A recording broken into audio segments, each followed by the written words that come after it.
Aujourd'hui, Véronique nous explique comment elle est passée d'une vie subie à une vie choisie.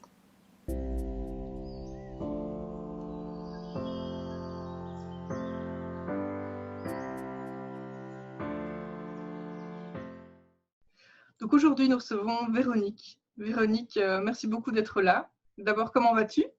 Bonjour Natacha, je vais très bien. Je te remercie de ton invitation. Bah Je me écoute, réjouis de cet échange. moi aussi, vraiment, c'est un plaisir. Alors, dis-moi, on va rentrer directement dans le vif du sujet. Parle-nous un peu de toi, il y a quelques années, quelle vie tu menais, qui tu étais. Alors, il y a quelques années, ça a duré quand même un certain temps, hein, je venais de France. J'ai quitté la France pour venir vivre en Suisse.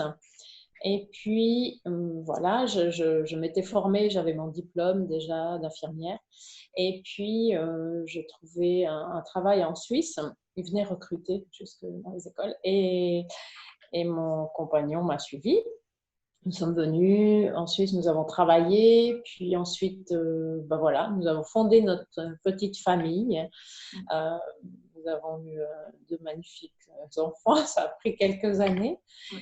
Et, et puis, selon certains critères, euh, on a plutôt bien réussi notre vie, dans le sens où voilà, on avait des métiers où en tout cas il y avait du travail, pas de crainte de licenciement, de choses comme ça, plutôt une pénurie.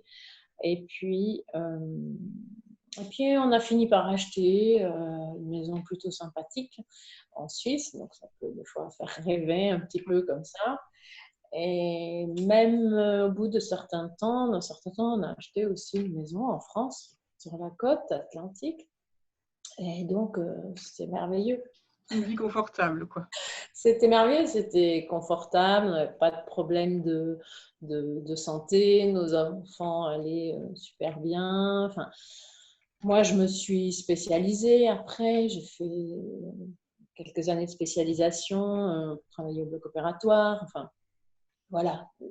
À un moment donné, j'ai aussi ouvert en parallèle de mon activité au bloc opératoire un cabinet où j'ai travaillé en libéral, j'ai fait des formations en parallèle dans plutôt de ce qui est de l'ordre de l'accompagnement périnatal à l'époque. Mhm. Et puis voilà, j'avais besoin de ça un peu pour trouver mon équilibre, mais il y avait quelque chose qui buguait un peu à l'intérieur. Ouais, c'est ça. Pourtant, le tableau était magnifique. Ouais. Mais comme tu dis, Table, tu cherchais un équilibre et tu ne le trouvais pas forcément malgré tout ce que tu avais voilà. mis en place, en fait. C'est-à-dire que ben, j'avais toujours l'impression d'en vouloir trop, d'en vouloir plus. J'avais, que ce soit en verbal ou non verbal, parce que je l'ai entendu, il y avait ceux qui le disaient ou ceux qui le pensaient sans le dire. Euh, En fait, j'étais trop exigeante ou trop sensible. Euh, mais en fait, tu as tout pour être heureuse. Qu'est-ce que tu veux de plus? C'est ça. Ouais. Et c'est vrai que régulièrement, je me posais cette question, hein, en me disant, mais en même temps, voilà, la vie, quand même, elle est belle, regarde, c'est magnifique. Et puis, bah, des fois, il y a des hauts, il y a des bas, c'est normal. Ouais. Hein, ça pourrait être pire. Tu vois, ça, c'est des fois la petite phrase Tout à qu'on fait. se dit, parce qu'effectivement, il y a des gens quand même bien malheureux, bien plus malheureux, et qui auraient plus de raisons, entre guillemets. Ça, c'est le discours intérieur Ouais. qu'on se dit. Euh, Par rapport à ce que tu vis toi quand même, t'exagères. Une espèce de culpabilité, quoi, de Donc ressentir ça finalement. Ouais. voilà, et puis surtout on met un couvercle. Mhm. On met un couvercle sur ces ressentis Ouais. qui sont là. Et puis, bah, comme bon, moi j'ai une sensibilité assez exacerbée, mais ça aussi, je m'en culpabilisais presque, hein, en me disant c'est pas normal. Ouais. Hein. Et puis, donc ça, j'avais toujours ce sentiment d'être décalée, pas à ma place. Il y a toujours quelque chose qui ne va pas, alors que tout le monde avait l'air de se réjouir de certaines situations. Puis moi, où je m'ennuyais, ou voilà, il me manquait quelque chose. J'avais une curiosité à satisfaire, enfin, comme si des fois j'entendais, oui, mais enfin, pourquoi tu veux encore te former? T'es instable. Oui, Tu sais pas ce que tu veux. ça, oui. Tu vois, et moi, je me disais, en quoi ça pose un problème? Je trouve ça super. Enfin, tu vois, moi, Ouais, ça m'amenait quelque chose de vivant. Mais en même temps, avec cette culpabilité, les autres avaient l'air de se contenter quand même. Ils ont un travail, des enfants, un mari, une femme. Ben voilà, la vie est belle, quoi. Donc, il y a quelque chose, vraiment ce sentiment de décalage qui était difficile. Et puis, comme j'ai quand même cette grosse capacité d'adaptation, on se remet en question. Puis à l'époque, j'avais aussi un grand manque de confiance en moi. mm, Donc, on se dit que finalement, ils ont l'air tellement heureux avec ça, forcément, c'est moi qui ai quelque chose qui ne va pas. ça. Finalement, tu t'es dit que c'était toi qui avais un problème et tu t'es dit que ce que Ouais, tu ressentais, c'était pas normal parce que finalement, c'est ce que c'est toi tu te disais, c'est ce que les autres projetaient aussi. Voilà, tu étais ça.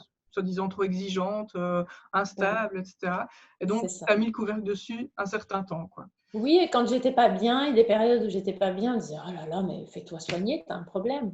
Oui, c'est ça. Et donc, jusqu'au Prends des moment, antidépresseurs. Tu vois, avec l'hypersensibilité ah aussi, oui, hein, où tu peux avoir facilement les larmes qui montent, mais que ce soit de joie, que ce soit ouais, parce que quelque chose t'a touché profondément, alors que les autres, bon, oui, ça va les affecter un peu, mais toi, ça te déchire, quoi. ouais, ouais, Et, et ces extrêmes, cette intensité, ça dérange l'environnement aussi, parce que, en l'occurrence, l'environnement ne comprend pas. ouais, Et moi, j'avais pas mis des mots encore sur cette façon de réagir avec intensité, ouais, tu ouais. vois. J'avais pas mis de sens, moi j'ai compris bien plus tard. Bien plus tard, ouais. Et donc, à un Ouais. moment, est-ce que tu as eu enfin, j'imagine, tu as eu un déclic, tu as décidé de t'écouter. Oui, alors c'est ça, c'est qu'en fait, pendant des années, je me suis dit que j'avais un problème, mais en même temps, pendant des années, mon corps m'a envoyé des signaux. Mm. Il m'a envoyé des signaux euh, que j'ai pas forcément écoutés. Au bout d'un moment, je les ai écoutés, j'ai essayé d'explorer, mais médicalement parlant, il y avait rien. J'ai fait des prises de sang, enfin des choses comme ça, des examens, rien de spécial, mais j'avais quand même de plus en plus de douleurs par-ci par-là, des arythmies cardiaques. J'ai même eu des douleurs coliques où j'ai fini aux urgences. Enfin, Ouais, vraiment, ça a pris une intensité. Alors au début, j'essayais, je me disais, bon, je vais faire un petit peu d'homéopathie, un petit peu d'auriculothérapie, enfin des choses douces, tu vois, pour essayer de mettre en lien un petit peu les ressentis et puis les signaux que le corps m'envoyait, et puis essayer d'apaiser tout ça. En fait, je voulais enlever tous ces symptômes, ouais, hein, au lieu de les comprendre. c'est ça. Comme Hein. beaucoup. Ouais, Parce que du coup, puis la preuve, puisque j'avais tous ces symptômes, tu vois, la preuve, c'est moi qui avais un problème. ouais, Mais bon, quelque part, aujourd'hui, avec le recul, je me dis oui, le problème, c'était que j'avais pas suffisamment confiance en moi pour écouter. ouais, J'étais déconnectée de ce qui se passait en moi, ouais. tu vois. Donc, je voulais me retrouver sereine, zen, apprécier tout ce que j'avais en supprimant tous ces symptômes. Mais en fait, mon corps, il m'envoyait des messages.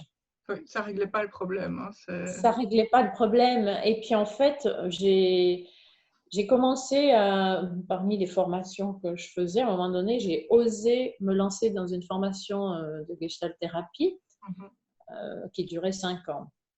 Donc ça n'a pas été simple de faire accepter encore 5 ans de formation. Donc, un premier cycle, on verra après. Et en fait, là, ça m'a vraiment, je dis, la Gestalt thérapie m'a sauvé la vie. Ouais, Je le dis souvent, hein, pour différentes raisons, mais parce que là, ça m'a ouvert à d'autres possibles, tu vois. Ça a élargi ma palette de possibles en termes de façon d'être au monde, tu vois. Comment j'ose apparaître, comment j'ose exister, comment je prends ma place. Alors là, ça a été un premier éclairage. Et c'est vrai que pendant le courant de cette formation, donc on a dû évidemment faire une psychothérapie personnelle et tout ça, avant, pendant, et puis. Et là, j'ai eu des prises de conscience qui ont été vraiment importantes. Et en gestalt thérapie, donc c'est la thérapie du lien, de la relation, de l'ici et maintenant. Et en fait, il y a aussi une notion qui est très importante, c'est la notion de responsabilité. Oui, Il y en a plusieurs qui sont très importantes, hein, mais la notion de responsabilité, elle est très présente.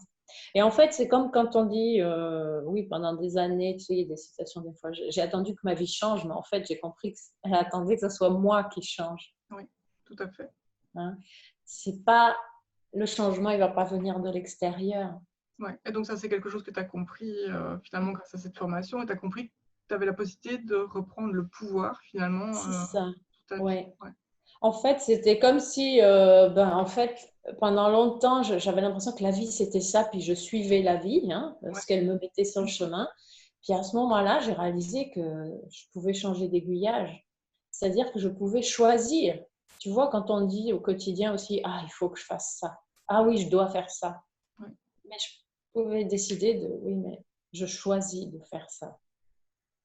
C'est ça. Ça change Quand tout, tu la changes vision. ouais, tu changes ton vocabulaire, tu changes ta perception. C'est-à-dire que pendant un certain nombre d'années, c'était un peu comme je subissais ma vie finalement. Ouais. Mais en même temps, elle était plutôt chouette, hein, comme ça. C'est Hein. ça. Sur papier, il n'y avait pas à se plaindre, quoi. C'est ça, mais c'est vrai. Et puis il y a eu des magnifiques moments, mais au niveau des tripes, au niveau du cœur, au niveau où je ne m'étais pas penchée sur tout ce qui se passait à l'intérieur. Ouais. Tu Et vois? donc finalement, suite à cette formation où tu as pris conscience que, enfin, tu t'es éveillé à plein de choses, tu as pris conscience que tu pouvais reprendre le contrôle sur ta vie, j'imagine qu'il y a des changements qui en ont suivi. Plusieurs. Il y a eu beaucoup, beaucoup de changements, oui, euh, qui n'ont pas été simples parce qu'il faut être honnête avec soi aussi hein, quand on fait ça. Et puis surtout, les changements, euh, tu, tu, tu, tu décides de te reconnecter à toi, mais en fait, tu ne sais pas demain, tu ne sais pas après. Oui, Tu sais juste, ça, j'en veux plus. Ça, je veux plus souffrir.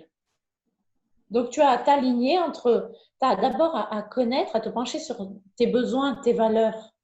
oui, Hein. tout à fait. Et du coup, est-ce que ça, c'est OK? Est-ce que ça résonne ou pas pour toi? Oui, Hein.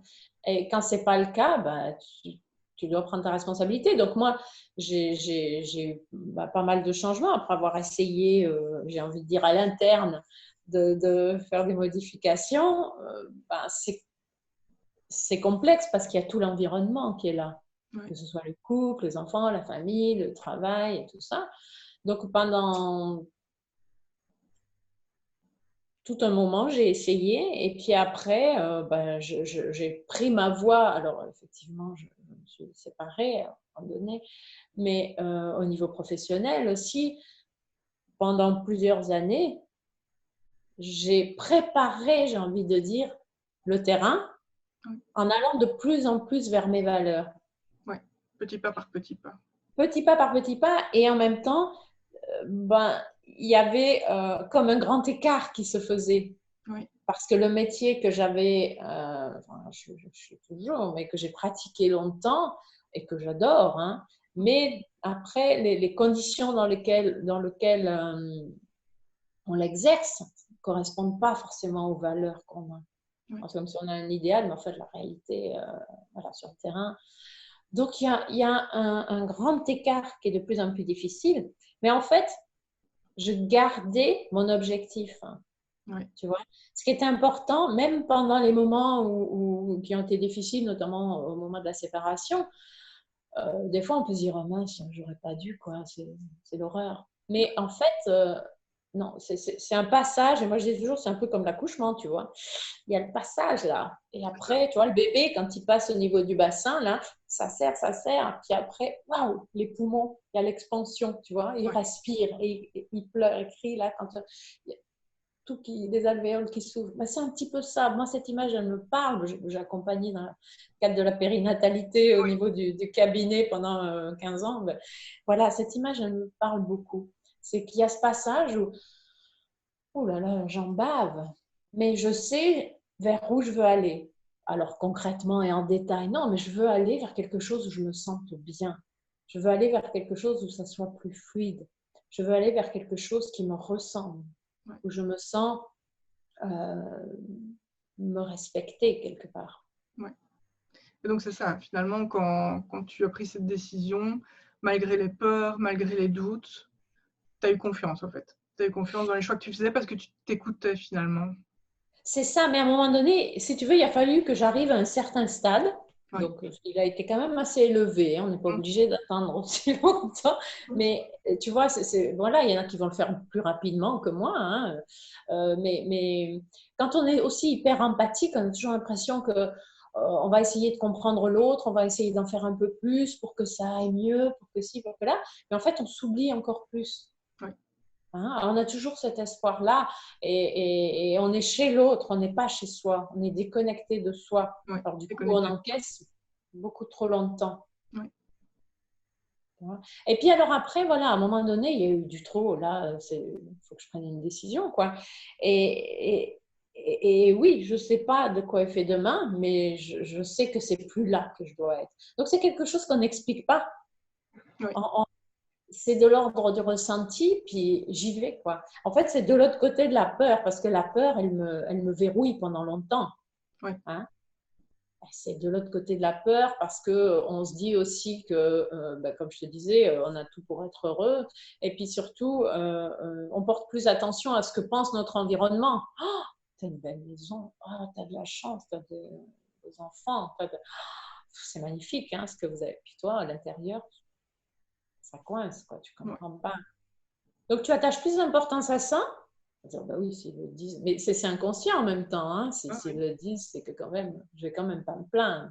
Je vais quand même pas balancer tout ça d'un claquement de doigts, tu vois. Ouais, c'est ça. Et à un moment, tu l'as fait. Tu l'as quand même fait parce que tu as vu que c'était quelque chose qui était, c'est ce qu'il fallait faire pour que tu sois bien finalement avec toi-même.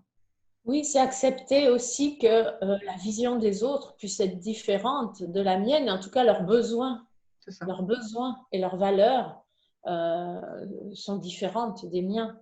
Parce que ça, c'est quelque chose d'important à savoir aussi, c'est qu'évidemment, quand les autres te mettent en garde, ils parlent d'eux-mêmes, ils te projettent leur peur sur toi. Donc, Exactement. oui, Et puis toi, tu viens les déranger et les bousculer. Comment ça, tu oses prendre du temps, déjà même pour te former, et puis mettre de l'argent comme ça.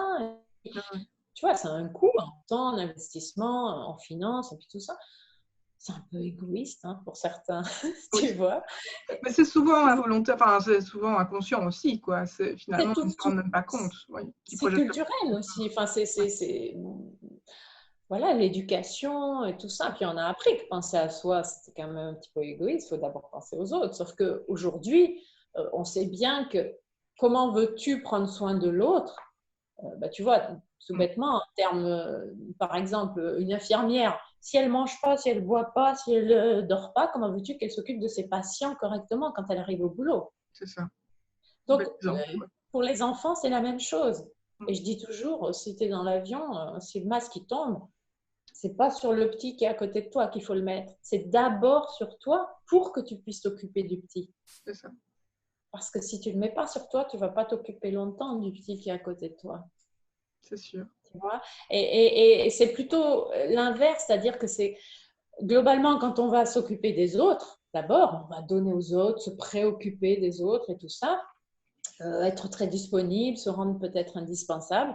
On va consciemment en attendre quelque chose en retour, que ce soit de la reconnaissance, que ce soit davantage d'amour, parce qu'on n'en a pas assez à l'intérieur. Donc, on va le chercher, on va donner en espérant que ça revienne.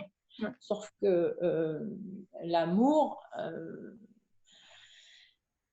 on a d'abord à l'accorder à nous pour pouvoir l'offrir à l'autre.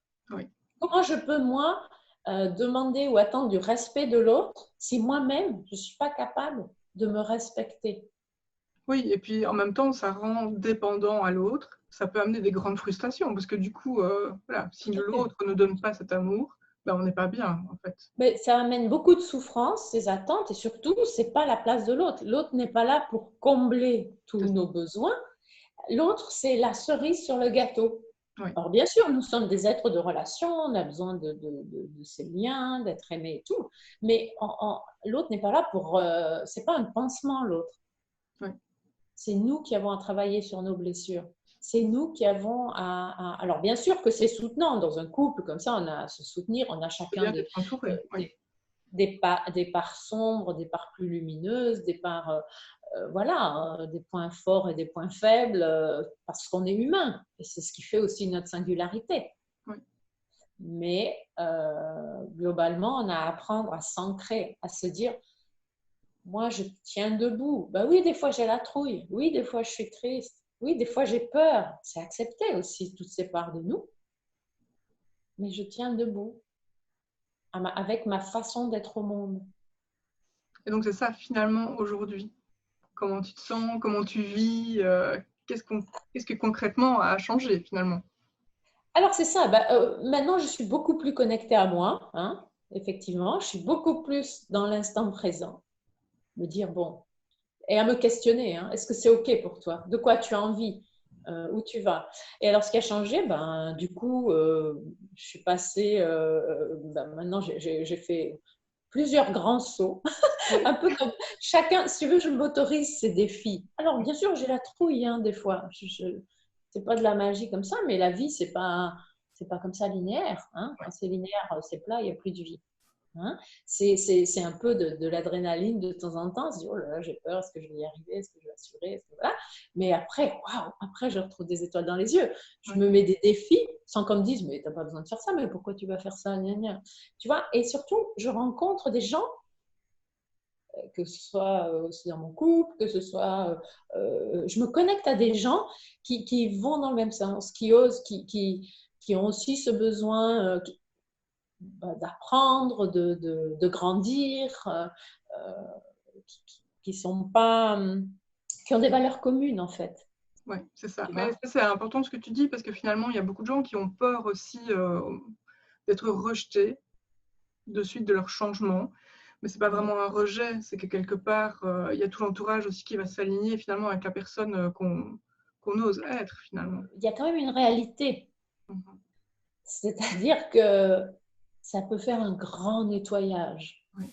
C'est vrai. Et ça, il n'y a pas à le nier. Mais en fait, c'est où je me nie moi. Et je suis toujours gentille avec tout le monde. Et puis, je suis toujours avec tous ces gens avec lesquels je suis depuis 10, 15, 20 ans, je ne sais pas. Hein. Ou alors, moi, je décide de me respecter et je vais en perdre en route. Mais ce que je perds, c'est parce que ça vibre plus à la même fréquence. C'est parce qu'on n'est pas avec les mêmes préoccupations, on n'est pas avec les mêmes valeurs, on n'est pas et on ose le regarder en face, ça. Alors, on peut dire, certains peuvent le vivre comme une trahison, enfin, dans l'environnement, des choses comme ça. Mais en même temps, je suis seule responsable de la vie que je me construis. Et donc, ce que je vois aussi par rapport au panneau que tu as derrière toi, c'est que maintenant, tu fais une activité finalement en lien avec tout ce par quoi tu es passé par rapport à ton propre développement personnel finalement. C'est ça, exactement. C'est-à-dire que moi, aujourd'hui, j'accompagne les personnes motivées, sensibles, qui ont pu se sentir décalées parfois ou souvent. Je les accompagne justement à retrouver des étoiles dans les yeux et puis de passer d'une vie subie à une vie choisie. Oui. Tu vois, j'ai envie de leur dire que oui, c'est possible et que on a à y croire. Oui. Que ça vient de l'intérieur, qu'on a tout ce qu'il faut à l'intérieur. Oui, c'est ça. Mais que ce n'est pas forcément facile, ça ne se fait pas du jour au lendemain, mais que ça en Non. vaut la peine. Et que ce n'est pas parce que ça va être difficile que c'est une erreur ou que c'est un mauvais choix. C'est ça. Hein? C'est qu'il y a à avoir de la persévérance aussi. Oui. Hein? De la patience, de la persévérance, de la connexion à soi, de l'attention à son corps, à ses sensations, parce que le corps, il nous envoie tout un tas de messages si on l'écoute. Et donc justement, par rapport aux femmes qui nous écoutent et qui peut-être se retrouvent dans un cas de figure comme toi il y a quelques années, où sur papier elles ont tout pour être heureuses, mais finalement à l'intérieur, il y a quelque chose qui vibre pas. Est-ce que tu aurais des clés, des conseils? Bon, tu nous en as déjà donné beaucoup lors de cette vidéo, mais si vraiment tu pouvais résumer ou donner vraiment quelques clés importantes. Oui, je crois que il y a plusieurs clés. Alors, c'est d'apprendre et d'accepter qu'à un moment donné, on ne puisse pas plaire à tout le monde. Oui. Ça, je crois que c'est la clé essentielle. Et puis, décider de se choisir. Et pour se choisir, il faut savoir aussi qui je suis. Mm-hmm. oser tourner notre regard vers ce qui se passe à l'intérieur. Parce que le problème, on est souvent dans le mental, mais on ne redescend pas en termes de sensations, d'observation de nos sensations là. Oui. On est complètement avec la raison.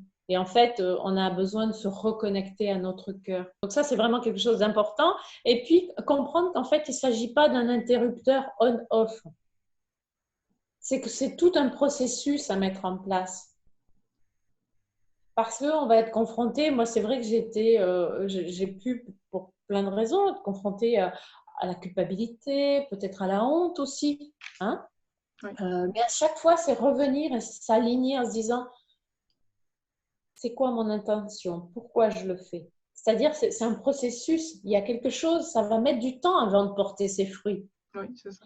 Mais entre le moment où on prend la décision, dire, bon, ben maintenant c'est bon, je veux plus ça maintenant. C'est pas ok, je souffre trop.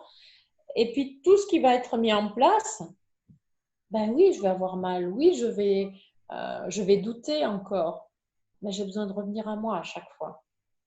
Si je pars dans l'émotionnel, oh là là, non, j'ai trop peur, c'est de la folie ce que je fais et tout. Mais c'est important de prendre le temps. Donc vraiment, garder aussi à l'esprit qu'il faut persévérer. C'est-à-dire c'est surtout qu'il y a une certaine endurance. Hein. Ça ne se passe pas du jour au lendemain. Ce n'est pas parce que je me dis « Oh, c'est bon, moi, je change de vie que le mois d'après… Bon, évidemment, il y en a beaucoup qui vont dire bah, « Évidemment, d'accord. » Mais des fois, c'est assez long et sur la longueur, on peut se dire « Ouais, est-ce que j'ai vraiment pris une bonne décision ?» Mais c'est pour ça que, comme tu dis, ce qui est important, c'est de comprendre le pourquoi, savoir le pourquoi et le garder en tête aussi et pouvoir s'y attacher, de se dire quand on doute pourquoi je me suis lancée là-dedans et dire « Ah oui, c'est vrai, je continue. » C'est ça. Oui. Et puis aligner nos pensées, aligner nos actions. Hein, et puis garder en tête aussi que la vie, ce qu'elle nous envoie sur le chemin, on a en tiré quelque chose des enseignements. Oui, hein, parce que je vais apprécier chacune de ces étapes déjà. Tu vois, la gratitude pour moi, elle est hyper importante. Oui, c'est ça. Apprécier le chemin autant que l'objectif, si pas plus. C'est ça, oui, bien sûr. Et c'est ça, apprécier chaque marche, chaque étape du chemin. Et ça, c'est de notre responsabilité. Oui. Faire les choses qui nous font plaisir. Bien sûr, hein, moi, je paye mes impôts comme tout le monde. En même temps, ça a quand même aussi du sens. Mais il y a des choses qu'on va faire plus… des obligations. C'est ça. Et puis, parce qu'il y a des services qui me sont offerts, donc je paye des impôts. Enfin, voilà, tu vois. Mais revoir son vocabulaire. Il faut ou je choisis deux. C'est ça. En tout cas, merci beaucoup. Merci beaucoup d'avoir été là et puis d'avoir partagé ton petit bout de vie avec nous et puis tous ces beaux outils finalement qui seront fort utiles à ceux qui nous… J'espère que ça pourra résonner ou en tout cas encourager certaines personnes sur leur chemin. J'en suis sûre. Merci beaucoup. Merci Natacha. Au revoir. Au revoir. Au revoir à tous. Merci beaucoup à Véronique d'avoir partagé son expérience avec nous. Et donc ce qu'il est important de retenir, c'est que dans la vie, on a toujours le choix. On a le choix de vivre une vie en accord finalement avec l'envie des autres, le choix des autres, ce que la société nous impose. Et puis on a le choix de vivre notre propre vie, une vie qui est en alignement avec qui on est vraiment. Et ça, c'est un choix. Et à partir du moment où ce choix est posé, il faut aussi comprendre que tout ceci est un chemin, évidemment. Ça ne se fait pas du jour au lendemain. Mais il est important de définir votre pourquoi. Pourquoi vous avez envie de vivre une vie en alignement avec qui vous êtes vraiment. Accrochez-vous à ce pourquoi. Et tout deviendra plus facile sur votre chemin.